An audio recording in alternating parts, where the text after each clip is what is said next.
Bom dia, pessoal. Espero que estejam me ouvindo bem aí. Tá, então, vamos começar, né, o nosso webinar, fazendo essa abertura. Aqui, meu nome é Fábio Caldas, eu sou o presidente da Bridgestone aqui no Rio. Estou abrindo o evento em nome da nossa presidente da Bridgestone Brasil, a Ana Vitelli, não pôde estar conosco. Falando da missão da Bridgestone, que é ser a referência da comunidade empresarial do Reino Unido e Brasil, e propiciando, né, um fórum para incrementar comércio, investimento bilateral, serviços e relacionamentos. Então, essa é a missão, né? Pensou em relacionamento comercial entre Reino Unido e Brasil, vem para a Bridgestone.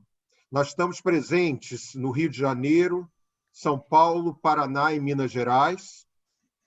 Eu vejo que a associação, espero que vocês tenham a oportunidade de se associar à Bridgestone, né, porque aqui existe um network, a gente forma um network ao longo do tempo muito forte, de longo prazo. Eu estou há 2 décadas com executivos de alto poder de decisão, tanto aqui quanto no Reino Unido. Não só um network profissional, que é o objetivo principal, mas para o relacionamento comercial, mas também pessoal. Muitos amigos nessas 2 décadas eu formei aqui na Bridgestone. Vocês viram rolando na tela as diversas frentes de trabalho, né, da Câmara. Então, no slide de abertura, tanto as áreas como os líderes que encabeçam comitês, grupos de difusão.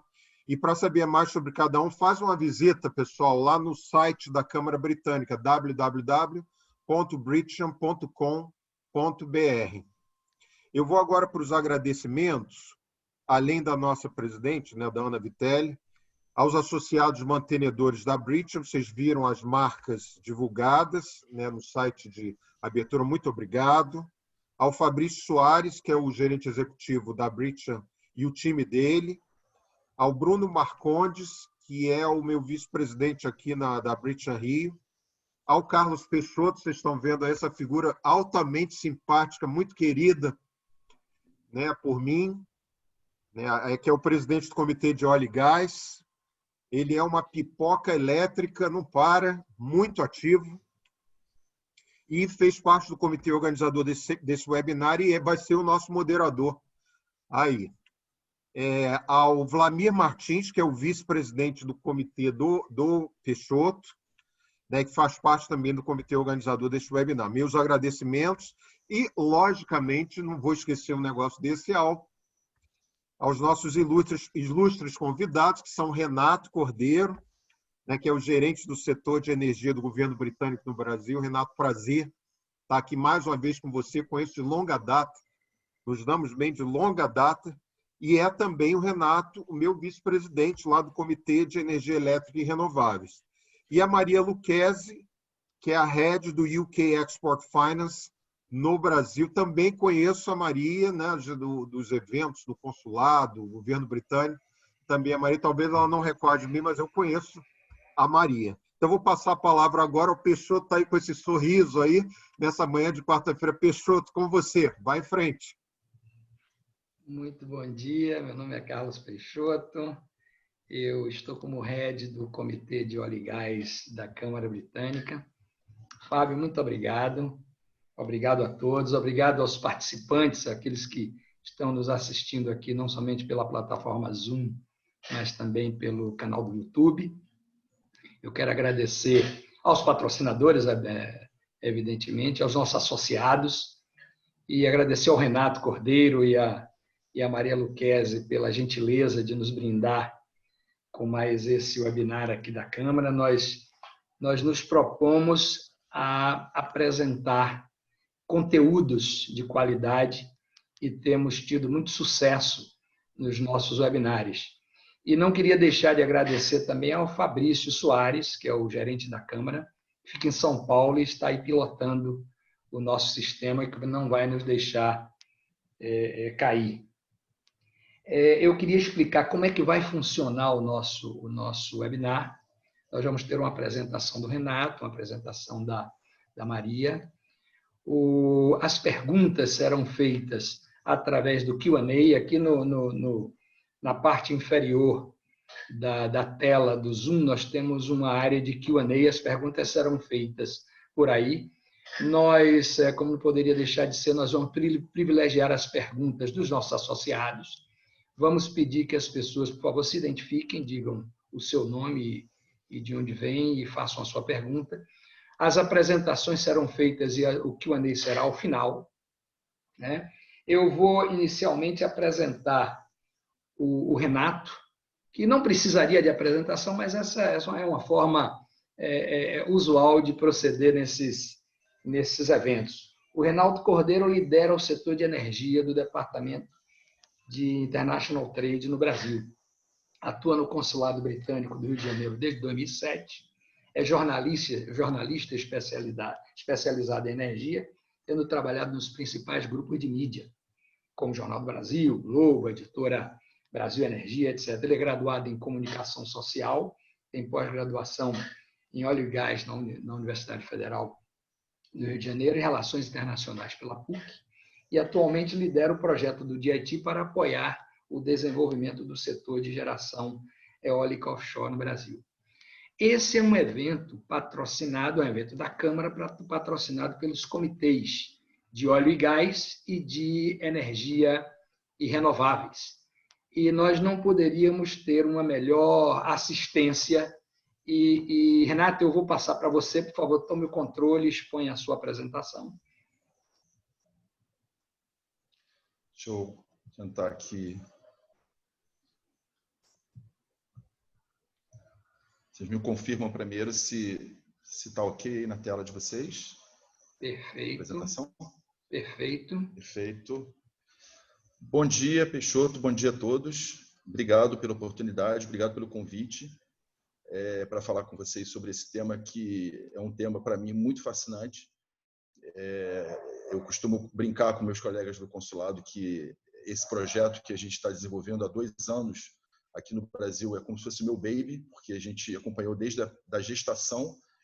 O nosso time tem uma atuação em todas as áreas de energia, apoiando, fomentando negócios no setor de energia no Brasil, tanto em renováveis como em óleo e gás, em indústria naval.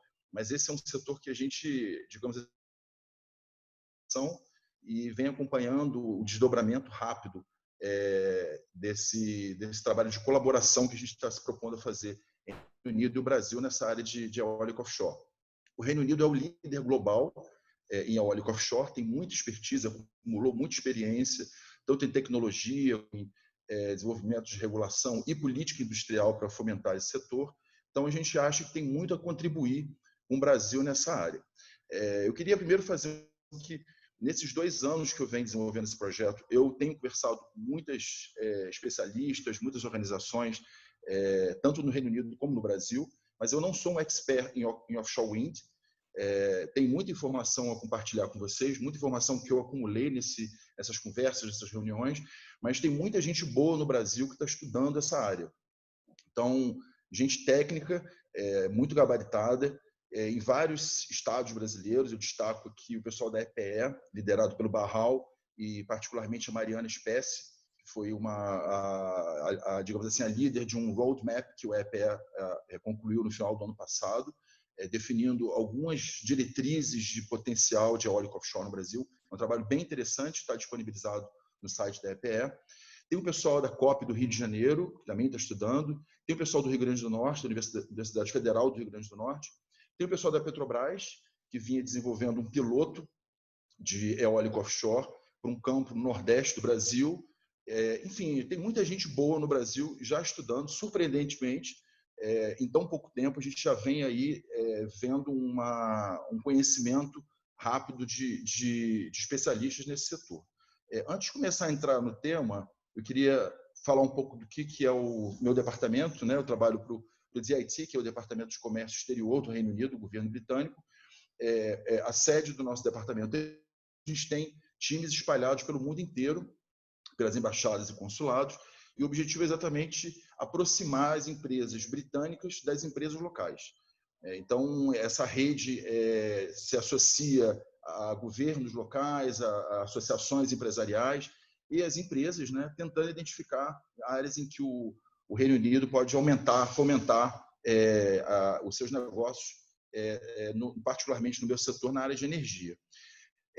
Em relação ao nosso trabalho com as empresas britânicas, a gente faz um trabalho que é business as usual, de organizar missões empresariais, apoiar empresas que vêm ao Brasil em visitas para identificar potenciais negócios, produzir relatórios, inteligência de mercado para essas empresas, mostrando se há demanda, se não há demanda, se ela deve investir nesse setor ou não. Então, é um trabalho bem, digamos, específico. E também identificar, por exemplo, distribuidores e agentes que podem representá-los no mercado. Também a gente também atua na área de barreiras, né? Então, áreas que a gente acha que existe algum tipo de regulação que esteja impedindo ou dificultando a empresa britânica, a gente tenta mostrar, né, como que esse tipo de barreira está prejudicando não só a empresa britânica, mas o Brasil na questão de atração do investimento. E a gente também apoia a empresa brasileira. Isso é uma frequência, a gente ser procurado por empresas brasileiras interessadas em encontrar algum tipo de empresa no Reino Unido que tenha algum tipo de tecnologia para complementar a expertise que ela tem no Brasil. Então, a gente é procurado por uma empresa, faz um trabalho, digamos assim, confidencial, sem divulgar o nome da empresa brasileira, identifica quem são as empresas britânicas que têm esse tipo de tecnologia e a gente faz esse match, né? Aproxima as duas para tentar desenvolver uma joint venture, uma parceria. A gente tem várias histórias bem-sucedidas para contar nesse setor. Deixa eu ver se eu consigo mudar o slide aqui. Acho que não está mudando o slide. Pronto. Bom, no DIT a gente tem esses postos, né? A Embaixada Britânica em Brasília, que fica mais na interlocução direta com o governo brasileiro. E a gente tem times em São Paulo, como, por exemplo, a área financeira, a área de Advanced Manufacturing. Tem alguns setores que são específicos lá em São Paulo, depois eu posso passar mais detalhes. Temos o time de BH, que cuida de mineração especificamente. Temos o time de Recife, que é como se fosse um hub para apoiar negócios no Nordeste brasileiro. E no Rio, tem alguns setores estratégicos, que são energia, pelo todo o histórico do Rio de Janeiro sediar, né? As empresas de petróleo todas ficam no Rio. A gente tem a ANP, a EPE, a Eletrobras e alguns dos grandes grupos privados de energia elétrica também estão no Rio de Janeiro. Então, o nosso time fica aqui no Rio. Temos o time de defesa e também de indústrias criativas. Então, é assim que geograficamente o nosso departamento é distribuído. Falando um pouco sobre como a gente se conecta lá no Reino Unido, né? O DIT fica em Londres e a gente trabalha com uma rede que fica espalhada por todo o Reino Unido de especialistas do próprio DIT, baseados nas regiões, e associações empresariais, né? De diversas regiões, como você pode ver, muito bem distribuído, embora a gente tenha clusters de energia no Reino Unido muito bem definidos, né? Por exemplo, oil and gas é muito forte na região de Aberdeen, na Escócia, a parte de eólica offshore muito na costa leste do Mar do Norte, perto de Newcastle, aquela região mais ali um pouco para o meio da costa leste e para o sul da costa leste, mas a gente tem indústria espalhada fornecendo serviços espalhados por todo o Reino Unido. Bom, entrando especificamente na questão da eólica offshore, até, digamos assim, início de 2018, a gente era constantemente questionado pelos nossos colegas em Londres sobre o potencial de eólica offshore no Brasil. E até então a gente acreditava que o Brasil não teria interesse em desenvolver a eólica offshore, porque temos uma crescente indústria, né, atividade de eólica onshore, né, hoje já é em torno de 10% da matriz, é uma atividade que já tem uma certa representatividade na matriz energética brasileira. Temos vasto território para explorar no onshore e áreas muito atrativas, principalmente no Nordeste, né? Eu sempre ouço falar que o vento no Nordeste é um dos melhores do mundo. Então, eu achava que até então havia um pouco interesse, seria difícil a gente ver algum tipo de interesse do Brasil em desenvolver a eólica offshore. Mas nós fomos procurados pela Petrobras no início de 2018, muito interessado em estudar esse setor, né? As empresas de petróleo, de modo geral, têm olhado a eólica offshore como uma maneira de aumentar, né, a questão de descarbonização das suas atividades, né, suas metas de descarbonização, mas também no próprio business das empresas, a eólica offshore tem se mostrado um atrativo como um instrumento de geração elétrica para as plataformas offshore, né? Você gera, por exemplo, energia através da eólica offshore, em vez de gerar com diesel ou com gás produzido pelos campos de petróleo. Então, a Petrobras, por exemplo, tinha interesse em desenvolver num campo offshore do pré-sal e tinha também um piloto no Nordeste brasileiro, que estava sendo conduzido, liderado pelo SEMPES, e eles nos procuraram, sabendo, né, dessa expertise do Reino Unido como líder global na indústria, como a gente poderia compartilhar a experiência. Então, a gente fez um workshop no SEMPES em março de 2018, que, para minha surpresa, atraiu 300 pessoas. Foi assim uma grande interesse, tanto internamente na Petrobras, como convidados externos. E esses especialistas que a gente trouxe do Reino Unido, na mesma semana, a gente promoveu uma sessão com a diretoria estratégica da companhia para explicar enfim, como é o desenvolvimento da eólica, questões, desafios, oportunidades, e foi muito interessante. A Petrobras continuou esse trabalho, esse projeto até o final do ano. A gente levou um grupo da companhia para uma missão lá no Nordeste da Inglaterra, havia uma conferência lá, e aproveitamos para visitar algumas das áreas logísticas de porto, indústrias produtoras de equipamento. Foi uma missão muito interessante. Infelizmente, a Petrobras cancelou o piloto lá no polo da Bacia Potiguar, por questões estratégicas, né? Como vocês sabem, desde a mudança da gestão da Petrobras em 2019, a empresa tem procurado focar mais realmente na atividade do pré-sal, e a parte de renováveis ela continua, mas com menos destaque, com menos investimento. Então, o grupo do SEMPES me parece que continua atuante, trabalhando em estudos, né? Mas o piloto propriamente do campo lá da Bacia Potiguar foi cancelado, até porque o campo vai ser desinvestido pela companhia. Então, foi uma das razões que a gente, infelizmente, não pôde contar com a Petrobras.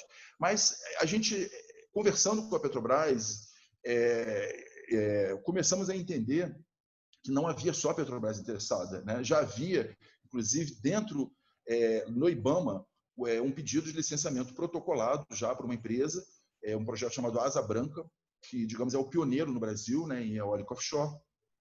Já estava em andamento dentro do IBAMA, em análise pelos técnicos do IBAMA, mas é claro que quando a Petrobras anuncia um investimento uma intenção de investir numa área como essa, desperta um grande interesse do mercado. E conversando com a Petrobras e com outros agentes, uma das questões que a gente identificou como impeditivo, digamos assim, para o desenvolvimento da eólica seria a falta de clareza regulatória no Brasil. Existem várias, digamos, um arcabouço regulatório para a eólica onshore, que muita gente entende que poderia ser utilizado para a eólica offshore, mas isso ainda não está muito claro, né? Dentro do próprio governo há uma discussão sobre isso. Então, nós procuramos o governo brasileiro, né, levamos esse assunto, aí eu vou entrar na questão do Prosperity Fund, que é esse slide que vocês estão vendo. O projeto que começou conosco no dia bem foi levado para o Prosperity Fund, que é um fundo de investimentos que o governo britânico faz em países em desenvolvimento, com o objetivo de promover desenvolvimento sustentável e redução da pobreza. O Brasil é um dos países que está com prioridade dos investimentos do Prosperity Fund, e o programa de energia ele vai investir em torno de 25 milhões de libras nos próximos 3 anos, principalmente em projetos ligados à transição energética. Então, como vocês podem ver aí, ele foi incluído, elencado, né, dentro desse programa, e a gente está começando já agora a desenvolver algumas plantas piloto e discutindo com o governo como implementar algumas das prioridades, né? Tem um implementador, que é Adam Smith International, foi contratada pelo governo britânico para desenvolver o projeto, junto com um consórcio de outras entidades. E aí estão algumas das ações que já foram promovidas, né, por ele, como questão de apoiar a reforma do gás, através de uma parceria com a Agência Internacional de Energia, o desenvolvimento de uma planta piloto em Juiz de Fora de bioquerosene, né, para aviação. Enfim, existem vários projetos que estão agora em maturação, e nós criamos um grupo de trabalho sobre eólica offshore. Esse grupo de trabalho começou no início do ano passado, e ele envolve o governo britânico, nós, DIT, os nossos colegas do Prosperity Fund e vários órgãos do governo brasileiro que têm interação com essa área, né? Incluindo a própria EPE, o Ministério das Minas e Energia, a ANEEL, a Marinha, a PPI, agora o Ministério da Infraestrutura, o Ministério da Ciência e Tecnologia também participa, a ANP também, porque a gente vê aí várias sinergias com o setor de petróleo. Então, a gente tem promovido reuniões periódicas com o objetivo de compartilhar a experiência britânica nesse setor. Tanto a experiência regulatória, né, como o Reino Unido desenvolveu a regulação, como a política industrial que hoje existe lá para continuar fomentando o crescimento da eólica offshore, e também aspectos de tecnologia. Essa foto aí ilustra uma missão que a gente levou em julho do ano passado, um grupo de reguladores e participantes, né, do governo brasileiro, para conhecer lá em Londres os órgãos de governo que tratam do assunto. Visitamos também algumas bases logística, portuária e um grande centro de pesquisa lá na região do Nordeste da Inglaterra, onde eles puderam conhecer um pouco geral assim da atividade de eólica offshore. Por que o Reino Unido, né? A gente tem muita convicção que o Reino Unido tem muito a contribuir com o Brasil, como eu falei, pela experiência adquirida, né? O Reino Unido foi um pioneiro e é líder mundial. A gente tem atualmente 36% da capacidade instalada de eólica offshore em todo o mundo, né? 10 gigas de capacidade instalada, e a meta é chegar a 30 gigas em 10 anos, né? É uma meta bem ambiciosa, mas existe uma política por trás disso, de fomentar a atividade. E aí a gente tem tudo que o Reino Unido pode oferecer, né? Mecanismos de regulação, serviços de consultoria, instalação, comissionamento, uma expertise muito grande na parte de apoio marítimo, né, e portuário, muita fabricação de equipamentos também, e depois a minha colega a Maria Luquezzi pode falar um pouco sobre como que o UKF pode apoiar na questão de exportação, né, de equipamentos do Reino Unido fabricados lá, e serviços financeiros, né? Então, existe toda digamos assim, um pacote de serviços e equipamentos que o Reino Unido oferece, exporta hoje para os principais mercados do mundo. Uma atividade que está crescendo muito no Reino Unido é a parte de eólica flutuante, com torres flutuantes. Isso é muito interessante porque grandes empresas de petróleo que estão investindo nessa parte de eólica offshore, como eu falei, enfim, para diversificar o seu portfólio, a questão de descarbonização. Então, existe muita sinergia com a experiência de empresas de petróleo que têm experiência com offshore para a atividade de eólica offshore. A gente tem, por exemplo, uma planta piloto grande da Equinor na costa da Escócia, perto de Peterhead, fica a 25 quilômetros da costa de Peterhead, e ela é uma planta que, se não me engano, ela tem capacidade para geração de 20 mil residências, suficiente para abastecer 20 mil residências. A Equinor está investindo muito nessa área, né?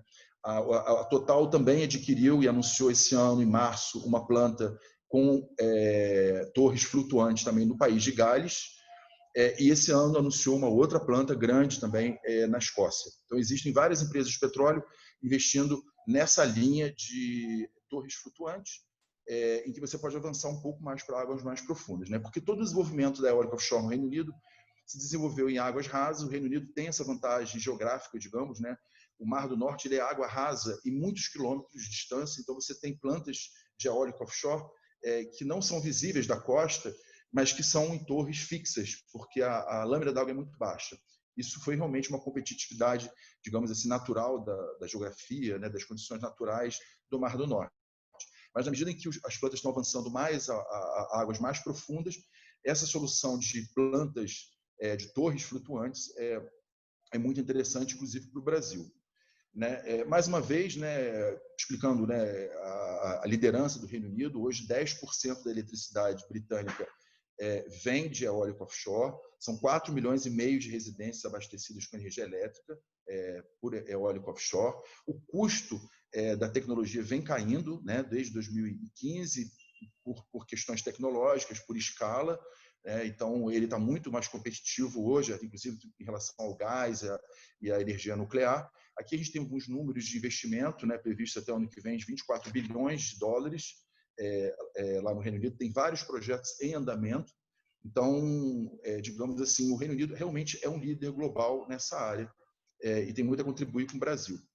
Esse gráfico mostra o crescimento da eólica offshore no mundo, né? É um crescimento exponencial em vários países. A China agora está despontando como grande investidor nessa área, inclusive a Alemanha, os Estados Unidos, Taiwan, enfim, aí a gente tem alguns dos países que estão mais investindo nesse setor, e o Reino Unido continua sendo líder, né? Mas até 2030 a gente vê outros países também aí tomando uma posição de crescimento muito grande. Bom, eu trouxe para vocês alguns slides desse roadmap da EPE. Eles fizeram alguns estudos baseados em dados existentes, né, de batimetria e outros dados de instituições como a CEPEL, para meio que identificar o potencial da eólica offshore no Brasil. E as descobertas da EPE, que são preliminares, né, eles apontam para a necessidade de novos estudos, eles mostram que há um grande potencial gigantesco na costa do Brasil, né? E vocês olhando nessas cores aí, desses 3 mapinhas, né? Dessas 3 fontes, a gente consegue identificar que, olhando para a eólica offshore, a gente não encontra um potencial apenas no Nordeste, né? Na parte onshore, claramente, o Nordeste é o competitivo, é o que há realmente ainda a ser investido muito fortemente. A eólica offshore já traz algumas oportunidades em outras regiões do Brasil também. O Nordeste continua sendo a área mais, digamos assim, vermelha, como vocês podem ver, né, principalmente nos 2 mapas mais à direita. Mas existem grandes oportunidades no norte do Rio de Janeiro e sul do Espírito Santo e no sul do Brasil, né?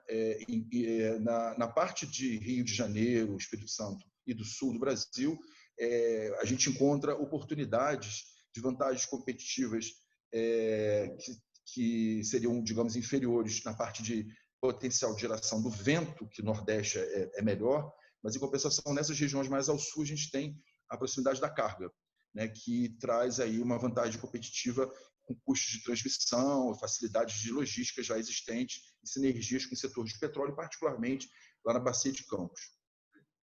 A EPE também ela avaliou aspectos de custo, né? Então, se vocês forem olhar na parte de onshore, o custo da turbina é o grande custo, né, de implantação dos projetos.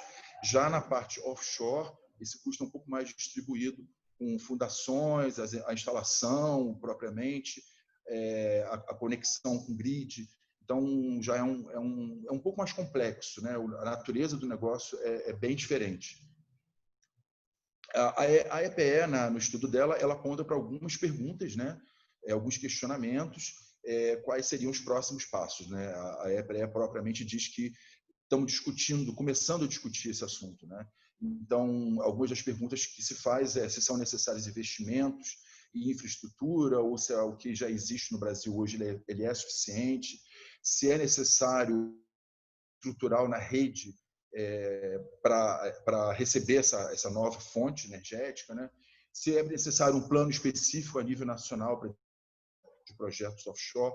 Existem vários questionamentos que a EPE coloca e que deixem aberto aí para o próprio governo discutir internamente. Esses slides também são da EPE, eles mostram alguns dos exemplos de projetos que já foram submetidos ao IBAMA. O IBAMA tem alguns projetos identificados. Esse próprio Asa Branca, que eu mencionei, tem o Bioenergia, que é um consórcio de investidores brasileiros e italianos. E, mais recentemente, a Neo Energia apresentou projetos também para plantas no Nordeste e na região do norte do estado do Rio do Espírito Santo. E também a Equinor, mais recentemente, lançou 2 projetos também para aquela região.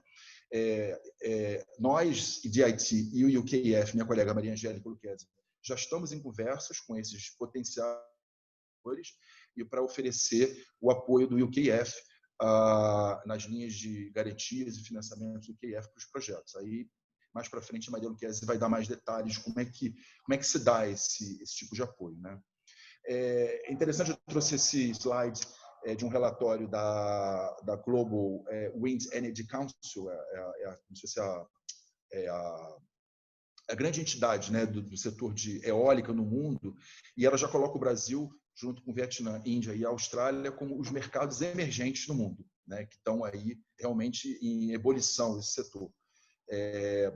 No Brasil, ela mostra, né, que já existem um potencial de em torno de 10 gigas submetidos ao governo brasileiro, aplicações de projetos, né, e ela reconhece alguns desafios, entre eles a questão da questão regulatória, né, da questão de policy, de como o governo vai levar esse assunto, priorizando ou não priorizando. E eu vou tratar disso em breve, né? Bom, aí eu trouxe alguns exemplos de recentes reportagens que saíram na mídia anunciando esse grande projeto da Equinor, que foi muito interessante. E, mais recentemente, o governo britânico está facilitando um MOU, o acordo de parceria estratégica entre a cidade de Macaé e Aberdeen, na Escócia, que vai abranger também essa área de troca de experiência na área de eólica offshore. A gente acredita que aquele polo de Macaé e do Porto do Açu, que hoje atende fortemente a indústria do petróleo, já tem uma estrutura, uma infraestrutura que pode ser muito interessante como uma atratividade para se converter e apoiar projetos de eólica offshore no futuro.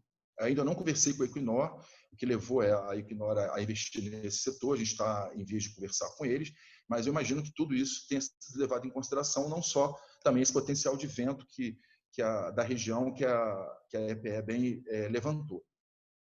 Bom, em termos de próximas iniciativas, né, esse grupo de trabalho e o KBA de Offshore Wind, como eu falei, a gente tem reuniões periódicas, de um lado nós, a Embaixada, o Prosperity Fund, e do lado brasileiro, esses órgãos que eu falei, EPE, MME, Ministério da Ciência e Tecnologia, PPI, ANEEL, ANP e Marinha do Brasil.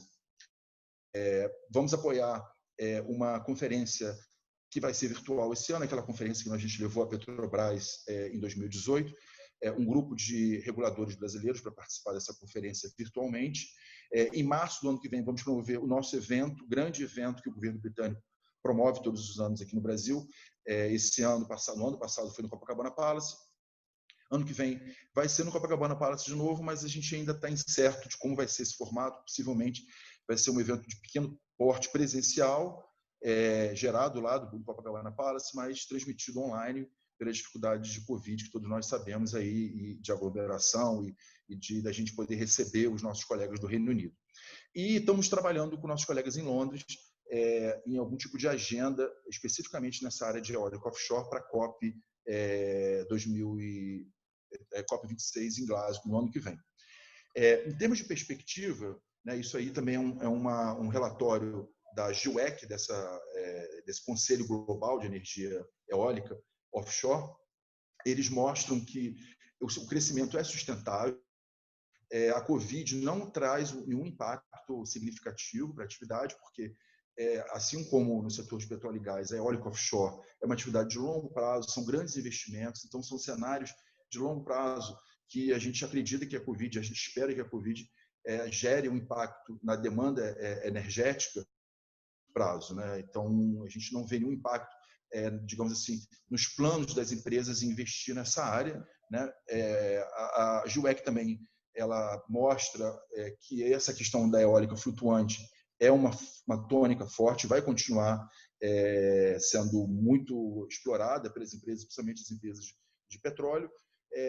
E a gente tem aí a Europa continua sendo a grande líder, os países da Europa, mas tendo alguns países em crescimento exponencial, principalmente a China. Bom, do nosso ponto de vista, né, aí eu vou dar a nossa perspectiva enquanto governo britânico, o que a gente acredita, por que a gente acredita tanto nesse projeto, né? A gente acredita que a eólica offshore ela tem um potencial de geração elétrica muito grande, muito maior do que a eólica onshore, né? Isso é muito atrativo para o Brasil, que busca exatamente essa diversificação da matriz, então é um componente a ser considerado.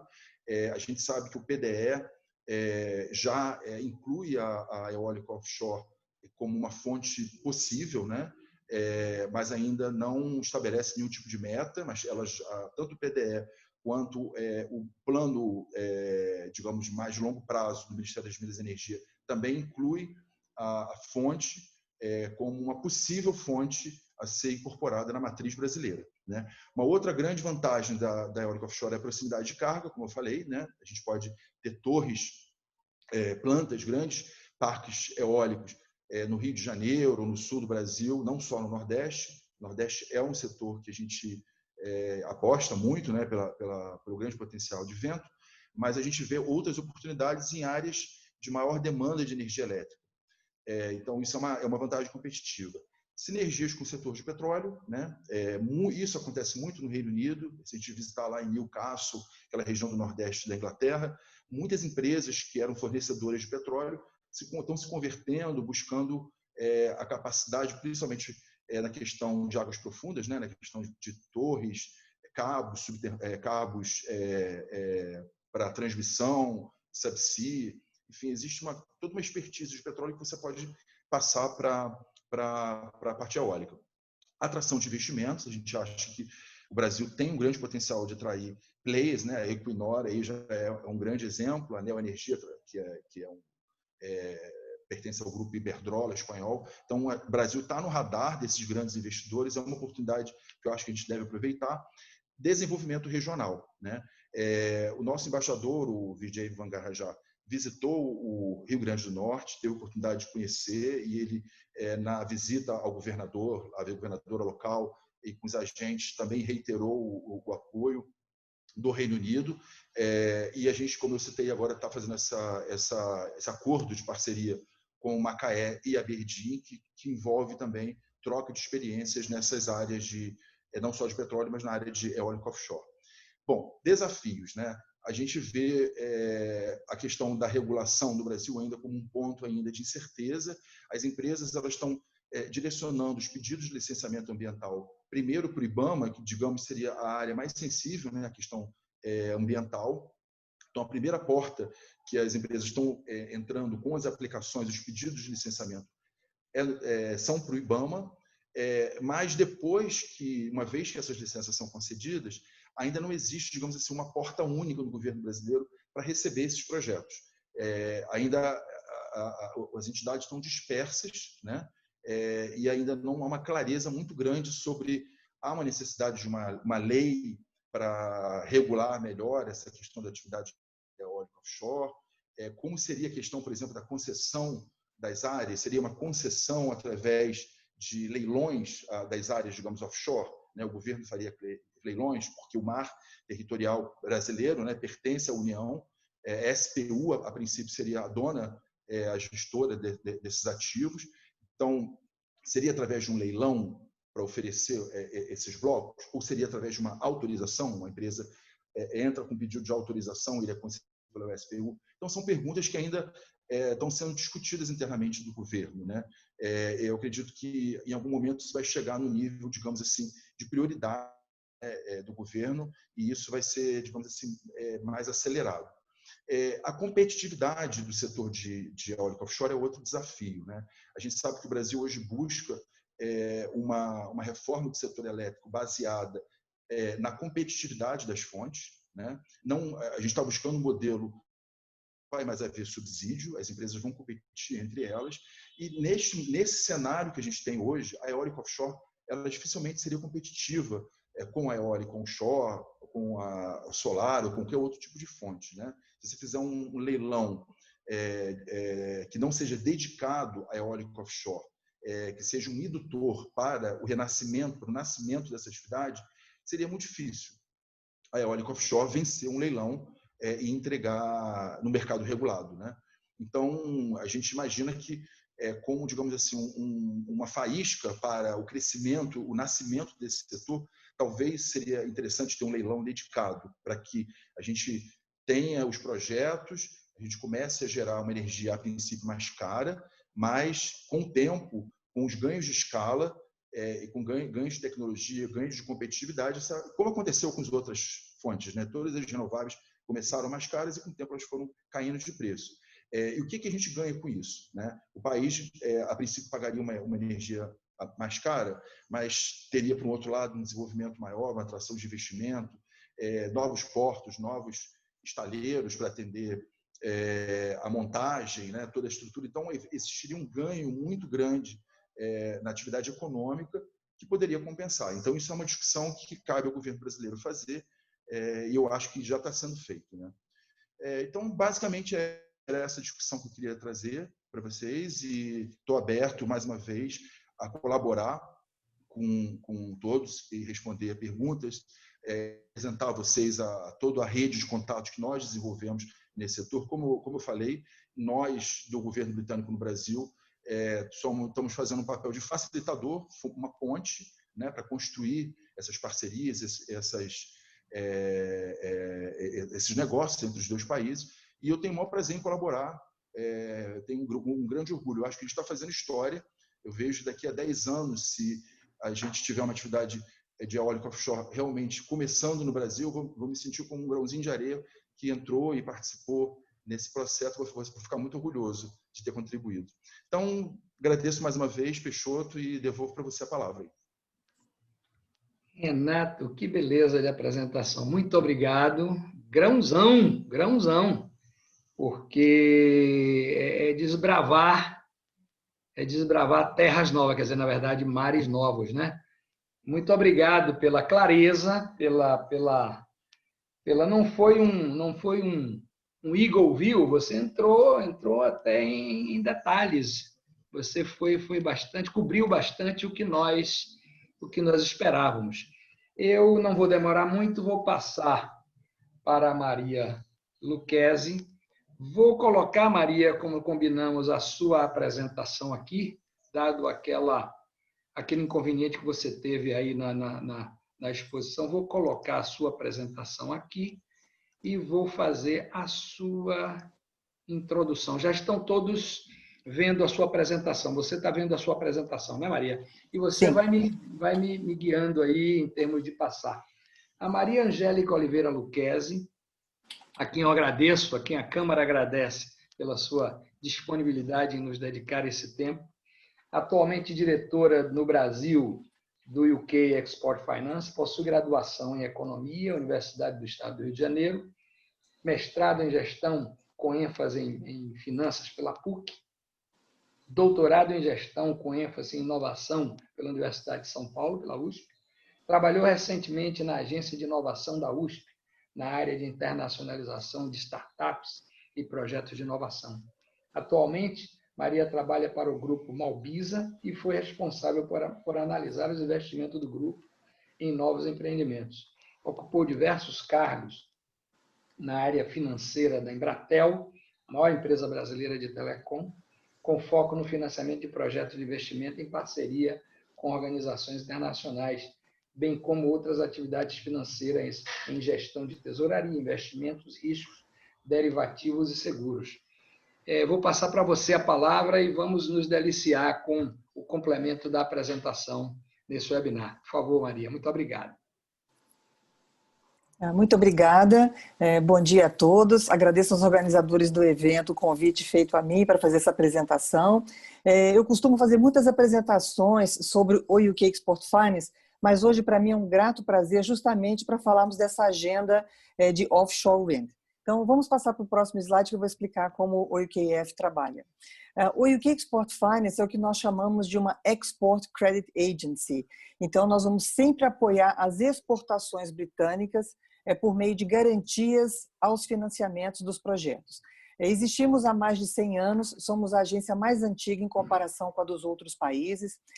Nós somos um departamento independente dentro do governo britânico e, como tal, quando estamos dando as garantias no financiamento, é a garantia do Tesouro Britânico que passa, então, a compensar os riscos dos credores nos projetos, de tal forma que as empresas possam captar a uma taxa de juros mais barata.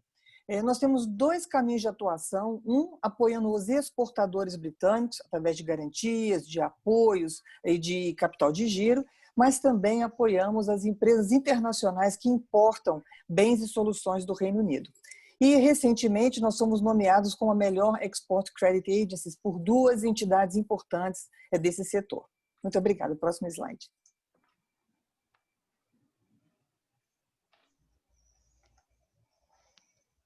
Bom, esse é o resultado do nosso último ano fiscal. a gente conseguiu conceder apoio a aproximadamente 4,4 bilhões de libras, isso equivale a aproximadamente 5,7 bilhões de dólares. Conseguimos conectar mais de 500 companhias britânicas em oportunidades por meio de suppliers fairs. Isso são feiras que nós fazemos quando as empresas têm interesse em conhecer a tecnologia britânica, apresentam seus projetos para um grupo de fornecedores e, através de reuniões e de matchmaking, é possível conhecer a tecnologia britânica e como ela pode ser, então, exportada para os respectivos países. Então, no ano passado, a gente apoiou mais de 339 companhias que exportaram para mais de 69 países. Por favor, o próximo. Bom, nós podemos atuar em todos os setores, bens de capital, serviços, intangíveis. Para o Brasil, a gente tem um apetite a risco de cerca de 4 bilhões de libras, então é um apetite importante, aí na faixa de aproximadamente 28 bilhões de reais em quaisquer setores. Nós temos uma rede de diretores do UK Export Finance, da qual eu faço parte, em outros países também, vou mostrar no próximo slide. E além de fazer operação em moeda forte, como dólar ou libra, podemos também trabalhar em moeda local, em mais de 60 moedas locais de diversos países. Isso inclui o Brasil. Então, eu também estou habilitada a conceder garantias para operações realizadas em reais. Por favor, próximo slide. Bom, o nosso apoio, então, vai a mais de 200 países. No nosso website há muita informação de como o UK Export Finance funciona. Há também uma lista de todos os países e qual apetite a risco que temos para cada um deles. E também um outro link que permite calcular o custo do nosso prêmio para a concessão dessas garantias. Por favor, próximo slide. Essa é a rede a qual eu mencionava, esses são os meus colegas que estão em outros países, nós estamos sempre em contato, então eu tenho acesso às atividades que eles estão fazendo em outros países, e isso nos inspira a trazer essas oportunidades para o Brasil também. Tenho muito orgulho em dizer que o Brasil foi o terceiro país a receber um representante. O primeiro representante foi meu colega da Indonésia, depois meus 2 colegas nos Emirados Árabes, e o Brasil foi o terceiro país.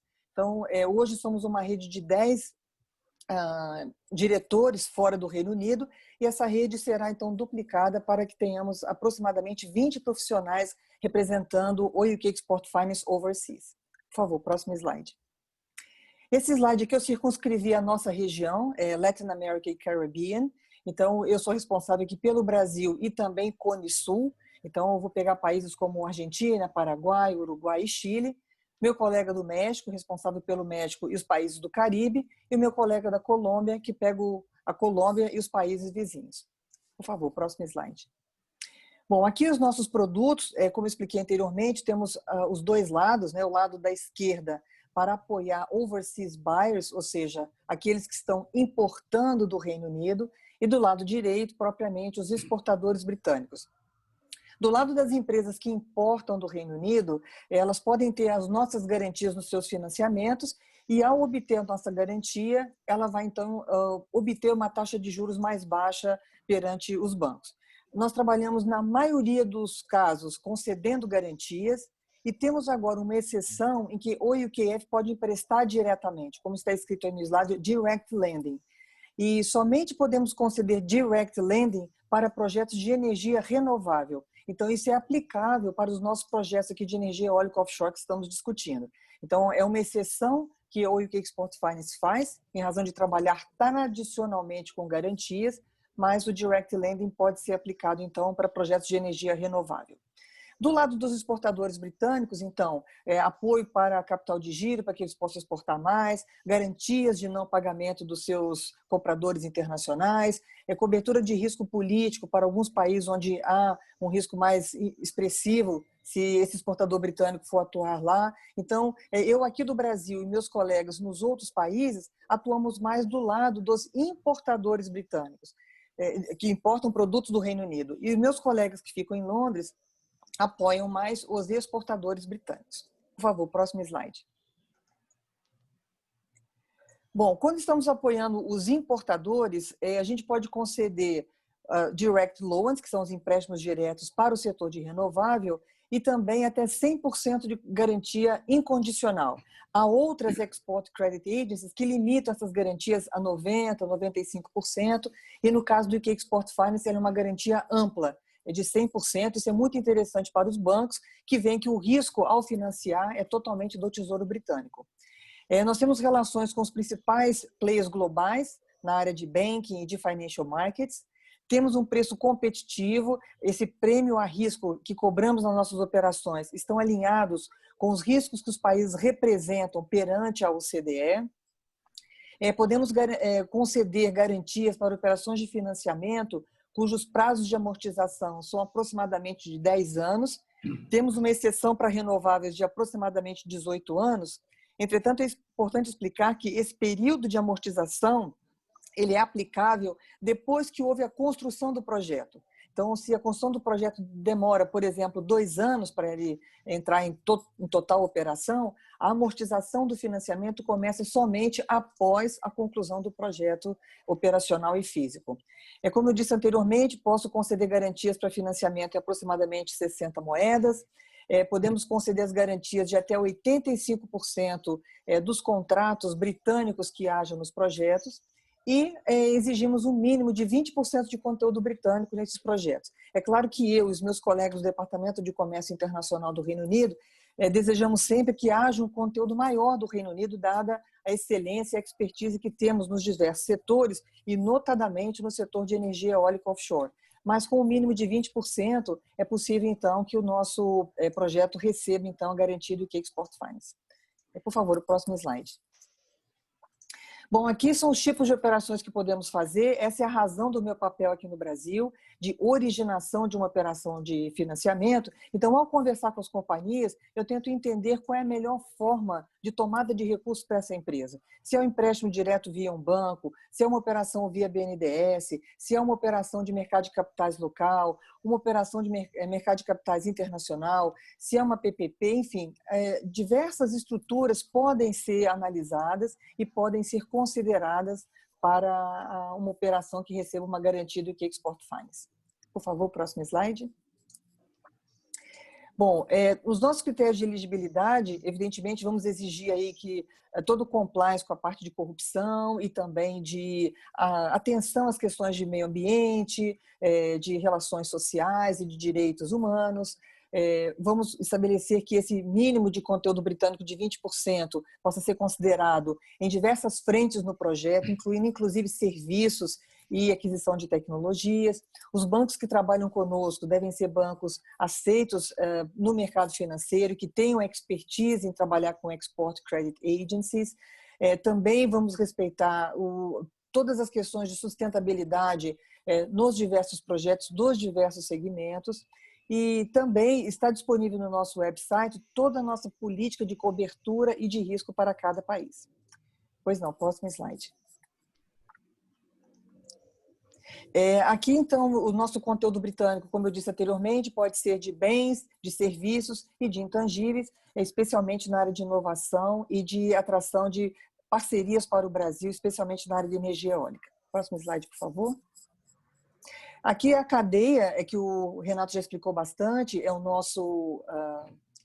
nossa forma de contribuição com a tecnologia para projetos de energia eólica offshore, que começa desde a preparação, passa pelo desenvolvimento, pela criação de redes de distribuição de energia, até no final, se for necessário, o descomissionamento das torres de energia eólica.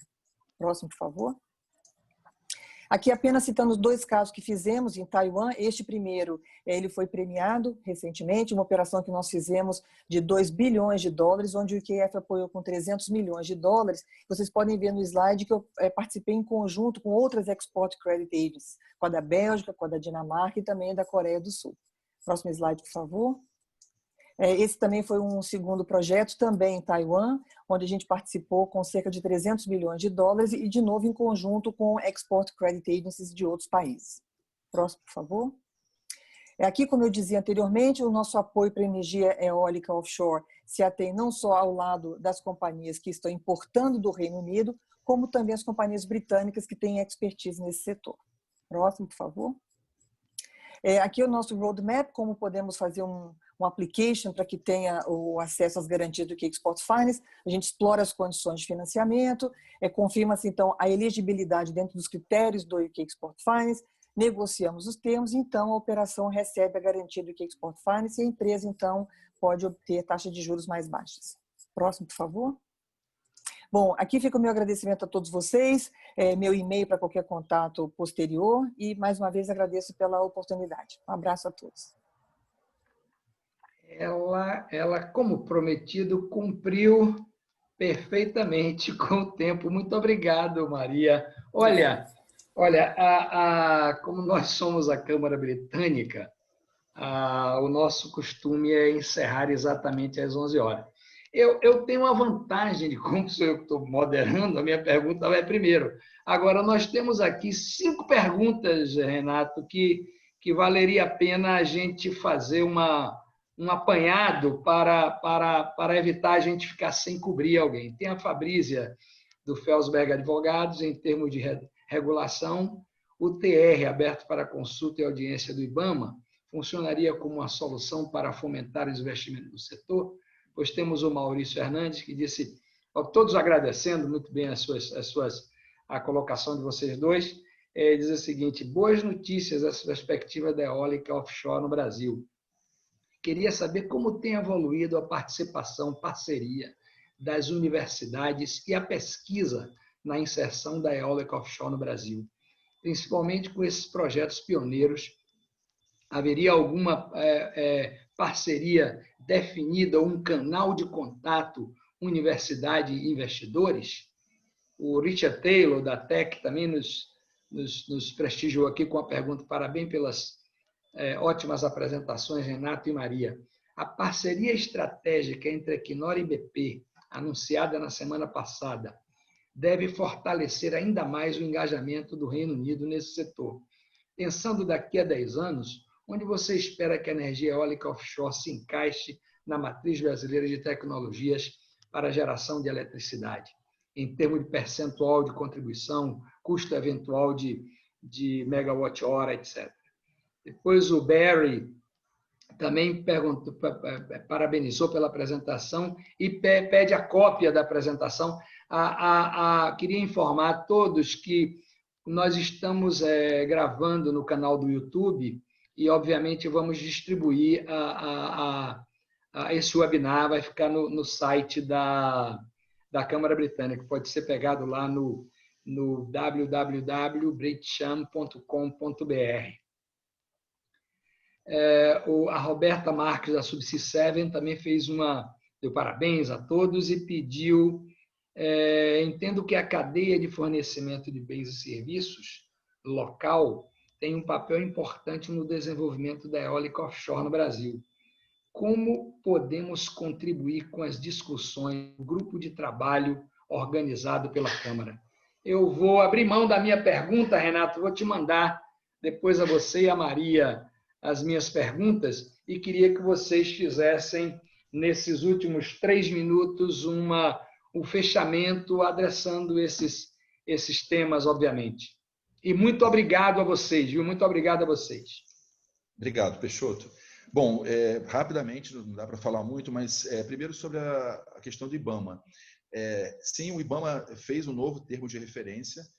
O IBAMA vem trabalhando muito interessado nesse assunto. Foi o primeiro órgão provocado pelos desenvolvedores, né, as empresas interessadas, e eles vêm estudando. Tem um grupo lá em Brasília muito atuante. Nós, inclusive, contribuímos com um workshop em Brasília de 2 dias. Trouxemos um especialista britânico em julho do ano passado. Então, o IBAMA está, sim, fazendo um trabalho muito forte nessa área. Eu sei que, por causa do novo termo de referência, o projeto da bioenergia foi negado.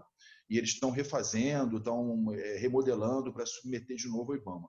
Eu não tive ainda a oportunidade de conversar com as empresas para entender exatamente se houve algum tipo de dificuldade causada por esse novo termo de referência, mas acredito que o IBAMA está muito aberto a discutir esse assunto, então, eles estão realmente engajados nessa pauta, né? Isso eu não acredito que seja esse seja o principal impedimento para a atração de investimentos no Brasil, porque eu acho que a atividade eólica offshore ela tem, nas águas rasas, obviamente, algum tipo de impacto, né, na questão até mesmo de turismo, questão no Nordeste, né, a gente porque produzem águas rasas, próximas da costa. Tem várias questões muito sensíveis, mas é uma sensibilidade muito menor do que a atividade de petróleo, por exemplo. Então, não acho que esse seja o grande gargalo.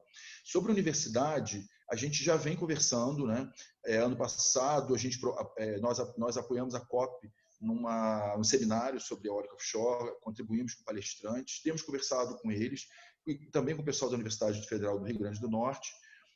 Estou aberto a apresentar algum projeto que vocês queiram, das universidades que queiram apresentar para o pessoal do Prosperity Fund, que vai desenvolver alguns estudos aí nessa área, né? A eólica offshore não está incluída entre os pilotos, porque pilotos de offshore, de eólica offshore, é muito caro, né? A gente tem outra linha de piloto para o Prosperity Fund, mas o projeto pode apoiar estudos de viabilidade comercial, existem várias ideias que eu acho que a universidade pode apoiar. Sobre a pergunta do Richard de Equinor e BP, eu acho super interessante, sim, né? A Equinor está muito na frente nessa pauta e a gente ouviu aí na palestra do Mário, mais recentemente, aqui na própria Britain, né? Na Câmara Britânica, o Mário Lidenheim, da BP no Brasil, que a BP tem grande interesse em entrar nessa área de eólica, inclusive no Brasil. Então, com certeza, essa parceria vai ser muito boa. O Barry, sim, eu vou compartilhar essa apresentação. Acho que a pergunta do Barry foi essa, né? Se a gente pode compartilhar a apresentação. E a Roberta Marques, da Subsea 7, eu com certeza, a gente vai ter um fórum nesse evento do Copacabana Palace, um fórum que a gente vai chamar empresas fornecedoras para falar, principalmente empresas britânicas ou empresas brasileiras que queiram trabalhar nessa área, promover um workshop específico. Então, esse vai ser o fórum para a discussão. O Grupo de Trabalho Brasil-Reino Unido, ele é exclusivo para governo. Então, a gente, a princípio, não tem empresa privada participando, embora o governo brasileiro está aberto a receber algum convidado, eventualmente, para ouvir uma apresentação, para mostrar um pouco sobre como é que é a atividade, mas as discussões do Grupo de Trabalho são fechadas para o governo. Mas, com certeza, os fornecedores a gente vai ter bastante atividade que a gente gostaria de engajar fornecedor nessa pauta. Até no âmbito da iniciativa Macaé, né, Renato? Com certeza. Com certeza. Olha, Maria e Renato, muito obrigado a vocês. Eu queria agradecer em nome dos nossos patrocinadores, em nome dos associados da Câmara. Queria agradecer a todos os participantes, e tanto aos do Zoom como do YouTube. Aqueles que apresentaram suas perguntas, nós vamos depois enviar a atenção pessoal. Maria, fecha o nosso encontro, porque já estamos em cima da hora. Renato, muito obrigado. Obrigado, Maria. Bom, eu que agradeço a participação de todos, a possibilidade de falar aqui sobre o UK Export Finance, e fico à disposição de todos por meio do e-mail para esclarecer qualquer dúvida posterior. Muito obrigada mais uma vez. Obrigado a todos e, Fabrício, muito obrigado a você aí por estar pilotando para nós aí no background, viu? Até logo, tenham todos um bom dia. Obrigado.